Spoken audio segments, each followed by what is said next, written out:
Hola, ¿qué tal amigos? Bienvenidos a esta segunda parte sobre la famosa y más que interesante teoría de la conspiración de Paul McCartney está muerto. En el primer episodio vimos un poco de la historia de cómo se fue tejiendo todo este mito hasta llegar a proporciones grandes, planetarias, como mencioné. Perdón. Y cómo poco a poco van saliendo las pistas y las declaraciones ridículas que hacían no solamente Paul McCartney, sino el resto de sus compañeros. Mencionábamos esa entrevista de David Letterman, donde este señor le pregunta al falso Paul de dónde surge el mito, y Paul McCartney, entre burlas y risas, le dice que cuando iban a tomarse la foto para la portada del mítico disco ya Abbey Road, él llevaba ese día unas sandalias porque estaba haciendo mucho calor, y que para el momento en que cruzan el puente peatonal decidió quitarse las sandalias. Bueno, como decíamos, pues son declaraciones peregrinas porque ni ellos mismos se ponían de acuerdo. George Harrison, por ejemplo, dijo que Paul McCartney se había quitado los zapatos, nunca menciona sandalias, dijo que se quitó los zapatos para emparejar un poco las alturas. Ringo, por su parte, dijo que pues a Paul se le había perdido una sandalia y que por eso mejor salió descalzo. Y John Lennon de plano aceptó la alegoría del hombre muerto y dijo que lo habían platicado entre todos y que les había parecido muy divertido y que por eso lo hicieron. Entonces tenemos una serie de declaraciones incongruentes entre todos que pues lo único que hacen es alentar el mito, la leyenda o la ya casi podemos decir una realidad de que Paul McCartney realmente murió. Decíamos que Paul McCartney y David Letterman no se llevaban, pero que él accede a dar esta entrevista porque ese día salió el reporte, los resultados del informe Carlesi.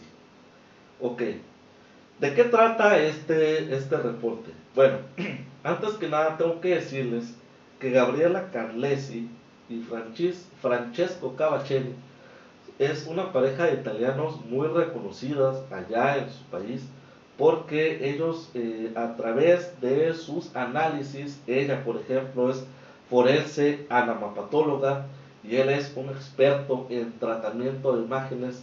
Ellos han contribuido a aclarar crímenes muy famosos ocurridos en esa nación. Inclusive ellos participaron en las investigaciones del intento de asesinato de Juan Pablo II, por lo cual estamos hablando de que son personas expertas en la materia y son personas reconocidas que no se iban a prestar a un pues a una falsedad que dañara a una tercera persona. De hecho, ellos eran fans de los Beatles y hartos de este tema de la muerte de Paul, deciden utilizar sus conocimientos científicos para darle fin a este mito. Y lo que sucedió aquí, amigos, es que lo que venía siendo como una investigación para ellos de rutina, resultó ser pues más complejo de lo que creían. Tuvieron que jalar las sillas y preparar café porque empezaron a notar que había muchas incongruencias. Y les vamos a decir que, por ejemplo, se hizo un examen de compatibilidad antropométrica, en el cual se obtuvo una discrepancia del 6%. Aquí para poder hacer una comparación, les voy a dar el siguiente dato, que es de que a partir del 2% de discrepancia, el test que hicieron estos señores, pues siempre se concluye que ya estamos hablando de otra persona, con un 2%. Y tenemos que cuando se hace la comparación de Paul McCartney del 65 con el Paul McCartney del 66, sale una discrepancia del 6%, o sea, un 200% más arriba de lo que normalmente se dice que ya es perteneciente a dos personas totalmente diferentes. Se hizo un estudio de compatibilidad de la curva mandibular, y esto, para que tengan una idea más o menos, tiene que ver con la forma del cráneo y el maxilar, y la conclusión es que estos dos correspondían a personas totalmente diferentes. Se hicieron estudios de los detalles de la boca, del hueso palatal y de la dentadura. Ustedes pueden observar un diente salido en el nuevo Paul. Ese diente no tiene por qué estar ahí porque Paul no pudo haber cambiado. Y la doctora concluyó que para hacer ese pequeño cambio del diente se hubiera tenido que hacer una operación del hueso palatal. El hueso palatal se puede operar, pero en esos tiempos de los que estamos hablando, de la época de finales de los 60, hubiera sido una operación muy sangrienta que hubiera puesto en riesgo la vida de Paul, que lo hubiera confinado a usar aparatos ortopédicos durante muchos meses, lo hubiera sometido a estar en cama durante mucho tiempo con prótesis, y estamos hablando de que eso no ocurrió. Y estamos hablando de que son estudios científicos serios, por lo cual podemos concluir de que las dos comparaciones que se hicieron realmente corresponden a dos personas totalmente diferentes. Se hizo un estudio a detalle del pabellón auricular. Esta parte de acá que tenemos todos los seres humanos y es única, que inclusive este detalle se utiliza en algunos países como un test que para encontrar personas desaparecidas o para encontrar a criminales. Y resulta que cuando se hacen los detalles del pabellón auricular de Paul McCartney 1965 con Paul McCartney posterior a 1966, son totalmente diferentes. Entonces ya a partir de aquí tenemos que estamos hablando no de especulaciones, ni de lo que uno interpreta en una canción, ni de lo que uno interpreta en una carátula de un disco. Estamos hablando ya de hechos científicos serios. Les comento que cuando realmente empezó a dispararse esta teoría, Henry Trudy Meyer hizo un estudio de la voz de Paul McCartney. Esto fue en el año 1969. Ahora bien, ¿quién es Henry Trudy Meyer, señores? O Henry Meyer Truby, perdón. Henry Meyer Truby. Este señor era el director de la Asociación Internacional de Identificación de la Voz por Espectrómetro. ¿Qué es el espectrómetro? Bueno, es un aparato que descompone la voz en sus elementos más básicos, de manera que crea una huella dactilar de la voz, que no se basa en el tono de voz o no se basa en el timbre, sino que lo hace en las bases más primitivas de la voz para crear una especie de huella digital que corresponde a uno por persona. Y este señor, sus palabras fueron: no puede ser la misma persona. Estamos hablando de un estudio serio, estamos hablando de que este estudio lo hizo una autoridad en la materia, Estamos hablando de que lo hizo con un instrumento que se utiliza inclusive en los casos de criminología, igual se utiliza para la identificación de criminales. Entonces, tenemos ya no solamente uno, sino dos estudios hechos por personas de alto rango, y uno concluye que la voz no es la misma, el otro concluye que la cara, esta cara que tiene el nuevo Paul, más larga, más apepinada, la nariz, la comisura de los labios, sabemos que una persona pues puede hacerse los labios más delgados o más gruesos, pero la distancia siempre va a ser la misma, igual que la distancia de los ojos siempre va a ser la misma. Y tenemos aquí una serie de diferentes cambios que no pueden ser. Inclusive sabemos que el cabello de una persona siempre crece hacia un mismo lado.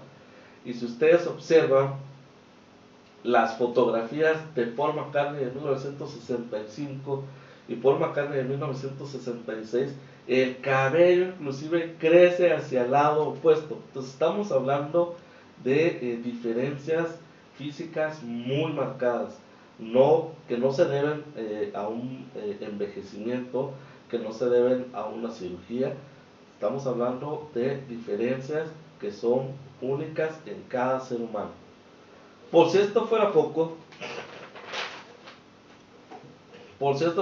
amigo, en el 2012 se hicieron una nueva serie de estudios hechos por el señor Daniel Goulart. Este señor hizo estudios de lo que ya comentábamos: la simetría de los ojos, la boca, las orejas, e inclusive hace un nuevo análisis de la voz. Pero para este análisis, él utiliza un programa informático que utiliza el FBI.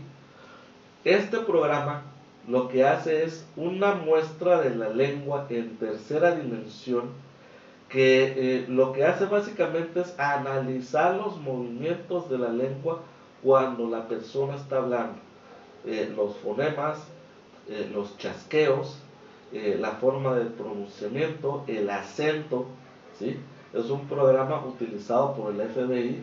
Repito nuevamente, son expertos en la materia, utilizando procedimientos reconocidos a nivel internacional por instancias que son de muy alto nivel. Y los análisis concluyeron en que se trataba de dos lenguas distintas. Entonces, ya tenemos un nuevo análisis con tecnología de punta para esa época, porque en algún tiempo Paul McCartney, digamos que desacreditaron los estudios del señor Henry Meyer por la tecnología supuestamente tan pocamente avanzada que se encontraba en los 70. Bueno, pues en 2012 Daniel Goulart hace estos nuevos estudios y concluye que se trata de dos personas diferentes. Entonces, tenemos ya una serie de elementos científicos que empiezan a poner en tela de juicio que la persona que estemos viendo actualmente, ¿sí?, que la persona que vieron los japoneses el 30 de abril de 2015 en la ciudad de Budokan, Japón, se trataba realmente de otra persona que no es Paul McCartney. Por si esto fuera poco,